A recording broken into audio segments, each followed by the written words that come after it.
Good morning, Stephen. Morning, David. Something you said at the weekend stayed with me, Stephen. You said that Rangers are trying to be the best version of ourselves at the moment, and that's something that I've heard in interviews from other, from players and from officials. Would you say that that's something that reflects maybe the club ethos going forward? I don't know. It was just something that I said during one of the questions. I'm not sure who it was who asked that question, but that's the truth. That's what we're trying to do at the moment in terms of collectively and individually. We're obviously trying to stay in the now in terms of focusing on the next challenge and not getting too far ahead or looking behind. It's about moving on from game to game, dusting ourselves down, whatever the result and the outcome is, and getting ready to be in the best place we can as a group for the next one. Because they're coming thick and fast, that's for sure. And we have to be ready. There's no time to be complacent or get carried away. That's going to be our challenge moving forward now, is to just keep staying in the now. Thank you. Ali Defoe, please. Morning, Stephen. Morning. The word alignment is used quite a lot with the staff and the players at the club. Is that showing a sort of mutual respect between an understanding of everybody's roles? And how important is that to you? Is that something you've been working on in your time here?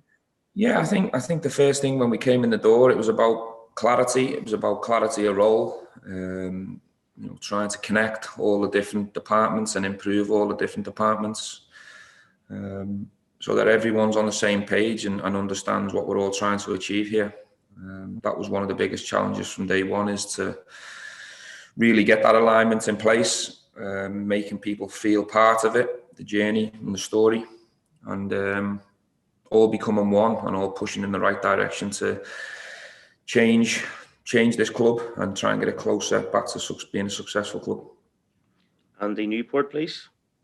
Hey Stephen, could I just get a squad update first of all, and then also just ask, I think your record at Easter Road is 1 win out of 4. Is that something that frustrates you at all? Injury record, I'll go with first. So obviously Ryan Jack's come through the weekend, all fine, really pleased with his performance. Kemar Roof was probably in the squad a tad early because he'd only had 1 full day's training, is the reason why he never came on the pitch. But he's obviously had more training and a bit more volume in his legs, so he'll be in the squad again tomorrow. But he's had no problems. He's ready and looking good. Scott Arfield progressing well. He's on time and on schedule, so you're probably looking at another couple of weeks, and hopefully Scott will be back with the group. And Katic is obviously a longer situation. Everyone else is fine and ready to go. In terms of Easter Road, it's always a tough challenge and probably one of the toughest away fixtures you can get in the schedule. They're a good team, got good players and a good manager, which I mentioned at the weekend. I think our performances have been really good at Easter Road, and maybe we haven't got the results we've deserved. We've had a couple of draws there where we've had over double figures in terms of chances to win them games, so we've actually been a little bit frustrated and disappointed in the outcome of them games. The last game we played, the 2-2 game, we had a couple of individual mistakes and conceded 2 sloppy goals, but I think our performance and the chances we had again on the day, we should have won the game. So there's certainly a lot to learn from in terms of our results that we've had here previously. But I can't fault the performances overall, because I think we deserve more of what we've got if you analyse the games and looked at them back. Raman, go ahead, please. Hi, Stephen. Stephen, you mentioned Scott there. Would he be on track to return for Antwerp? Possibly. I don't want to put too much pressure on the medical department or the staff down there. They're doing a fantastic job and he's moving along really well. I think we said at the time it'd be a 5-6 week number. I think we're 4 weeks into that. So it'll depend on what his fitness levels are in a couple of weeks' time and his level. But I'm hoping to have him available around that time, yeah. Jordan, go ahead. Morning, Stephen. There's another two goals from corners at the weekend there. I think that's 9 you're up to this season. Last season, I think it was 10. Just how much work are you putting into those routines during the week? And has Tom Culshaw came to you looking for a bonus yet? Tom's always looking for bonuses. You just don't know him as well as I do. Listen, I think it's. I think we've got to pay credit to the players. I think we've got a real hunger and desire about us in terms of going and wanting to attack our set pieces. In terms of the attacking set pieces, we've got invention. We've got variety. The players have really bought into it. You know, in terms of sometimes preparing and practicing set pieces can be a bit of a slog because it's very standstillish and there's a lot of information. But credit to the players and credit to Tom. Obviously, he takes the lead in that department, and we oversee that. But I've been very pleased, and I want that to continue from now till the end of the season. At the same time, I want us to be really strong as we can and put our bodies on the line to defend our box and defend Alan and John as much as we can. Gabriel, go ahead, please. Hi, Stephen. I just wanted to get your thoughts on Frank Lampard, obviously a former teammate of yours. He's been sacked. What do you think of that? And when you see a young manager getting sacked in quite ruthless fashion, does it ever make you appreciate your own position and the backing from your own board? Well, listen, I think every manager's different, every club's different, boards. I don't think I can compare myself with any other job around the world, really. Obviously, gutted for Frank. He's an ex-friend of mine, someone I respect greatly. But knowing the guy, he'll be back before no time. He'll dust himself down and he'll get ready to get back involved. I think he'll use this time to spend with his family. He's obviously got a young family and one on the way. So disappointed for him. I thought it was a very swift exit on the back of a positive result at the weekend. But I don't know the details. I don't know how it's been for him. I don't know his relationships that he's had inside the club. But, you know, I did think it was an opportunity for Chelsea to really reach out and support him during this tough period of results rather than do what they've done. But Chelsea have got history for that, so it was no surprise. Mark McDougall, go ahead. All right, Stephen. Yanis Hadji got another assist on Saturday. That he's really became quite a key player for you over the last 6 to 8 weeks or so. How have you assessed his impact in the team since he came back in as a regular starter?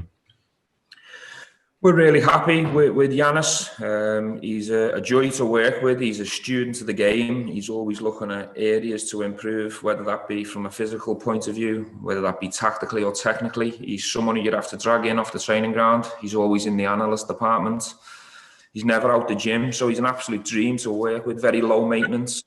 We're delighted with how he's developing and progressing. We're delighted to have him here. But you know, he's one that we're supporting and still trying to push in all kinds of different areas to keep him evolving and growing, because we still think there's more to come. That's the exciting part. But he's really delivered in terms of his contribution.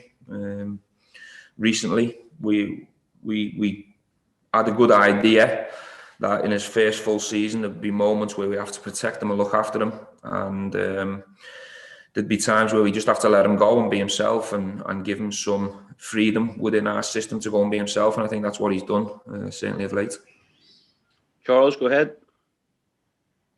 Stephen, you concluded the pre-contract for Scott Wright yesterday, which I know you'll be really pleased about. Is there scope for him to come before the end of the month?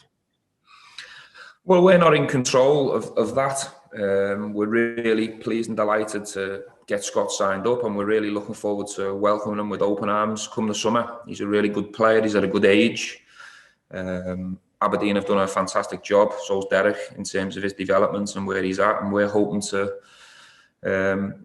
keep pushing in that direction when he joins us in the summer. It's something we're really looking forward to in terms of working with him. It'd be a bonus if we could get it done now for me, but we don't control that. That's in Aberdeen's control, and we respect that. Just follow up to that. Is there any more news on potential outgoings at all? Well, young Glenn Middleton's gone out, and Callum's obviously given him a fantastic opportunity to go and join them, and we're hoping he gets some good game time there, and he really pushes for game time. He's had a couple of indifferent loans, so this is a big moment for Glenn to go and grab that opportunity and force his way into that team and try and stay there and prove that he can be a standout player at this level. And then we'll assess Glenn's situation come the summer again. There's no other news in terms of ins or outs right now where I'm sitting. We're hoping to have some more news in the coming days with certain situations that we've been looking into, but at the moment right now I can't really give you any more on that. And Andrew McLean to finish, please. Morning, Stephen. I think for a number of years now, the Youth Academy has maybe come under some criticism just because of the lack of impact that there's been from youth products in the first team. But when you look at Nathan Patterson, Kai Kennedy, both signing new deals, both showing up well at the weekend, I think there was another few good performances from young players out on loan. Are you confident that this current crop can buck that trend? What I would say is the ball's in their court. Nathan's been fantastic. His level of training's been superb. I like his temperament. I love his profile. There's a lot more to come from Nathan, and I have no doubt that if he keeps doing what he's doing, he can become a regular for this first team. We have to be patient with that. He's still very young. He's obviously competing in an area of the team where our captain's been so consistent as well. But the pleasing thing for me is James has really gone out of his way to take Nathan under his wing and help him and support him, and that's the way we want it to be. We need two good players in every position. In terms of the other players, looking a little bit wider than that, we want to have local academy players who make the grade and step up and push for a first team place. I want that more than anyone else because I've come through an academy system myself. But the level of this team has grown and moved forward since we've come into where we are now. So the challenge has become even more tougher for these players. So they've got to go above and beyond and be obsessed with getting better and pushing. And the ball's in their court. If they're good enough and they work hard and they sacrifice enough, they will be given opportunities. And then it's up to them whether they take them and prove that they're good enough to be in this first team. Cheers, guys. We'll be back in 10 minutes with Nathan Patterson. Cheers.